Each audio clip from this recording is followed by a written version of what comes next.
Buenas noches, profesores. Mi nombre es Sergio Moreno, mi código es 2019-0019 y el día de hoy les voy a explicar el examen final, pregunta por pregunta, como parte de los puntos extra para el examen final de Digital Signal Processing.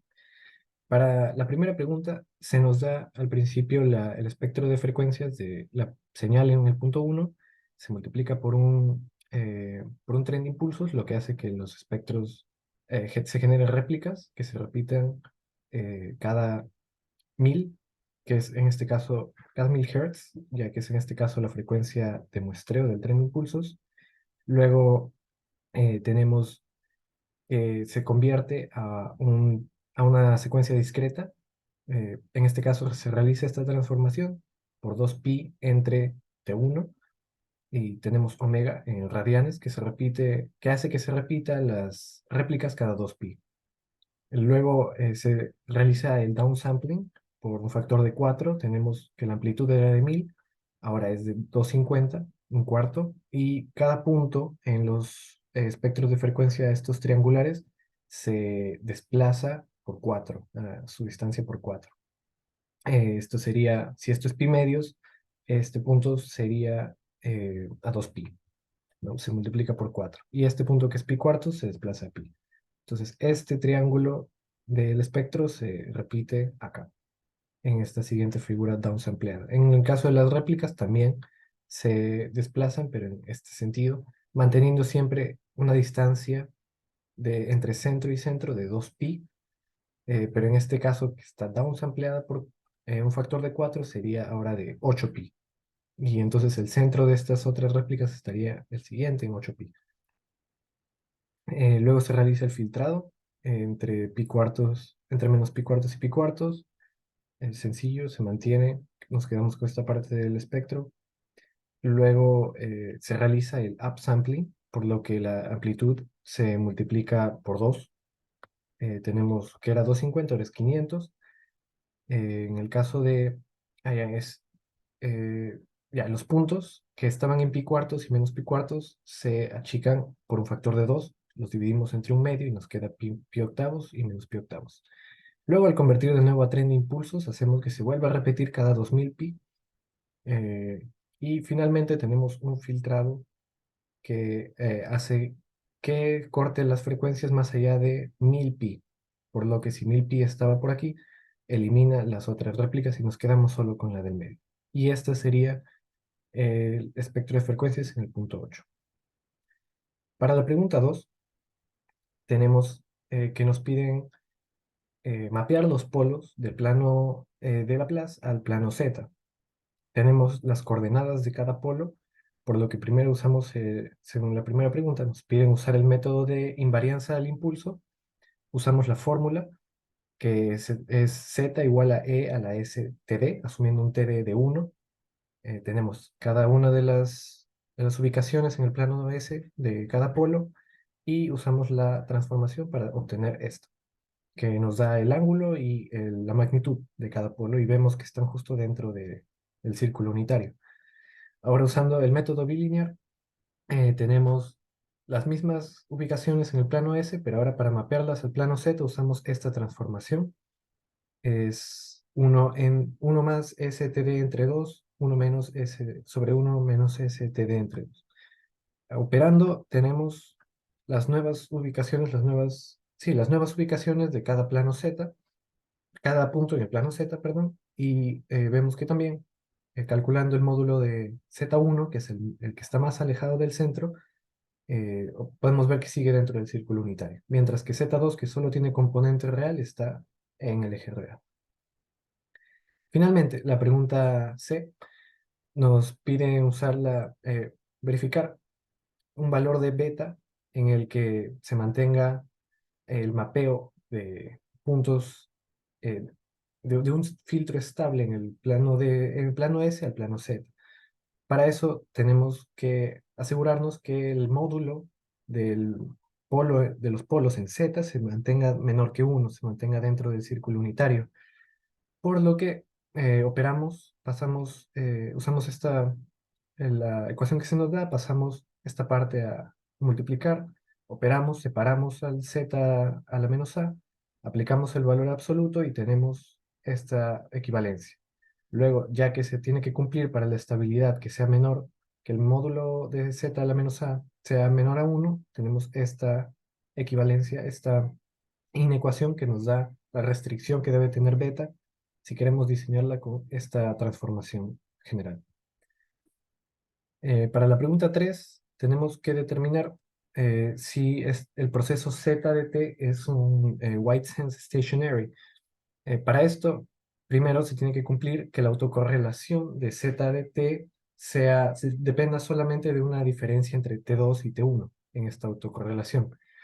Por lo que aplicamos la autocorrelación de z, ya nos habían dado de dato la autocorrelación de x, que es parte del proceso z.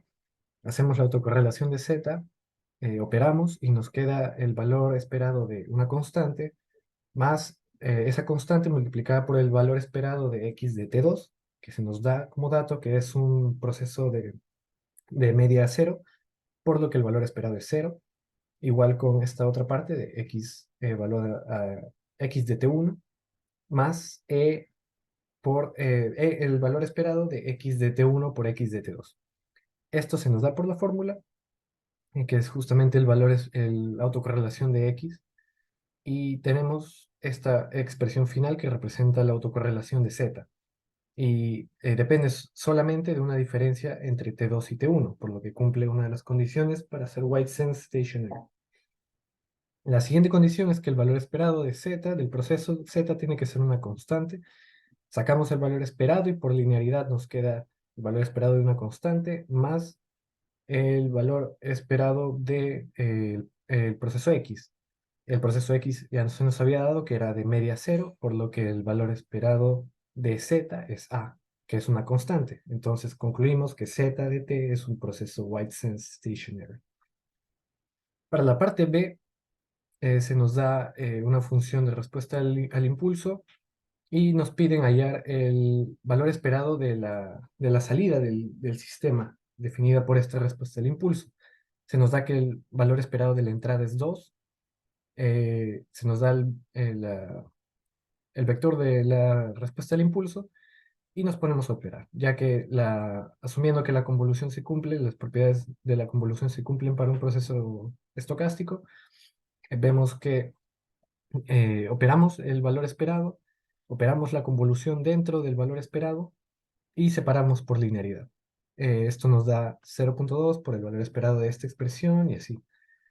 Y acá, para resolver, definimos que el valor esperado de una función, de un proceso x de n, si es una constante, entonces el valor esperado de este mismo proceso, pero realizando un shifting de unas pocas unidades, de unos pocos valores hacia la derecha o a la izquierda, realmente no cambiaría el valor esperado de la función como tal, del proceso como tal, ya que la fórmula abarca todos los datos posibles, todas las muestras posibles del proceso X. Entonces, si no cambia, ya nos habían dado de dato que el valor esperado de x de n es 2. Entonces el valor esperado de x de n más 2 o el valor esperado de x de n más 1 sería igualmente 2. Operando, obtenemos que el valor esperado de yn es esto y termina siendo 3, resolviendo. La pregunta 4 se nos pide realizar un filtrado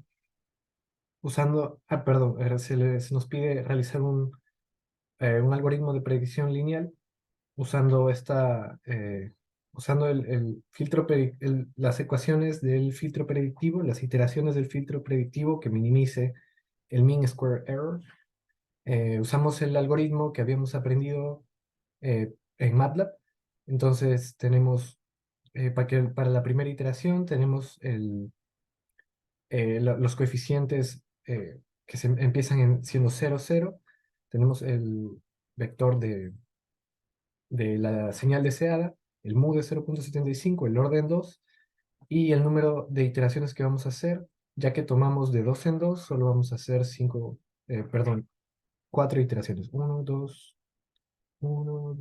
3, 4 iteraciones.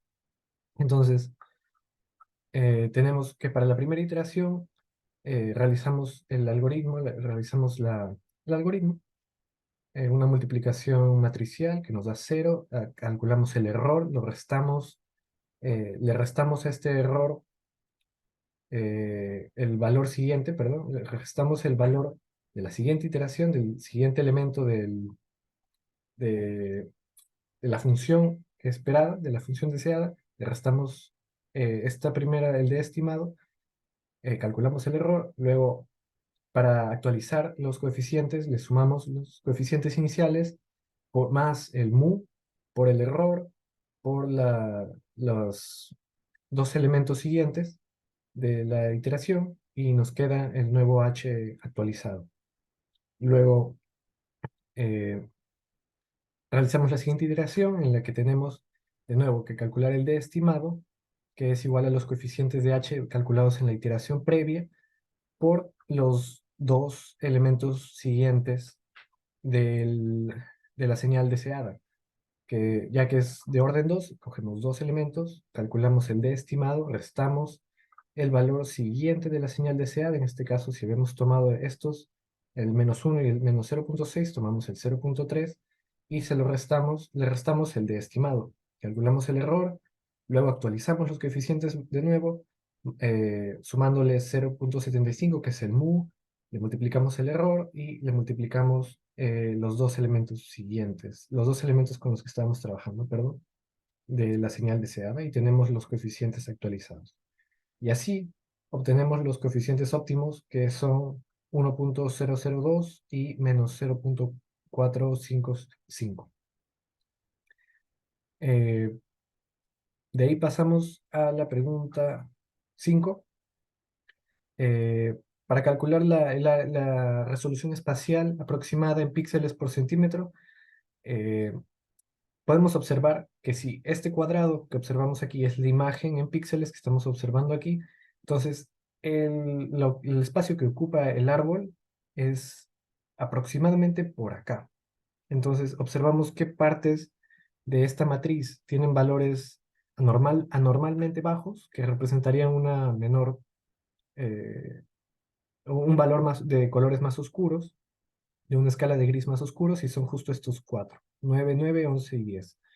Si los trabajamos, vemos que esta matriz corresponde a los 25 metros cuadrados que nos dan de área, que son igual a 250.000 centímetros cuadrados del área, que ocuparían el área del árbol en la vida real. Entonces, en la imagen de 25 metros cuadrados se representa como de 500 centímetros por 500 centímetros y está representada por X píxeles por centímetro. Si la imagen está descrita por 2 por 2 píxeles, hacemos la multiplicación, que sería 500 por X, es igual a 2 píxeles. Entonces, tenemos que la imagen está representada por 0.004 píxeles por centímetro. De ahí usamos la transformación gamma para realizar esa transformación en los píxeles del árbol, que son estos. Primero tenemos que normalizar dividiendo entre el valor máximo que puede tomar un valor de estos, un píxel de estos para 5 bits, que sería 31, normalizamos, aplicamos la transformación gamma, que en este caso ya que el c es 1, solamente los elevamos al cuadrado, luego denormalizamos multiplicando por el 31, por el valor 31 que habíamos dividido antes, y obtenemos la matriz corregida. Finalmente, realizando una simple geometría, podemos observar que estos valores, estos píxeles, solamente tienen, estos tres tienen la conectividad 4, menos este que está en diagonal, por lo que escogemos esa opción. Y la correcta opción para para la pregunta D de las 5 es que es la transformación afín, ya que las líneas paralelas son las que se mantienen paralelas después de la transformación, ya sea que la transformación afín sea rotación o escalado o corte o shearing, mejor dicho. Entonces, todas ellas siempre mantendrían las líneas paralelas de la imagen original, entonces esa es la que es correcta. Y eso sería todo. Muchas gracias.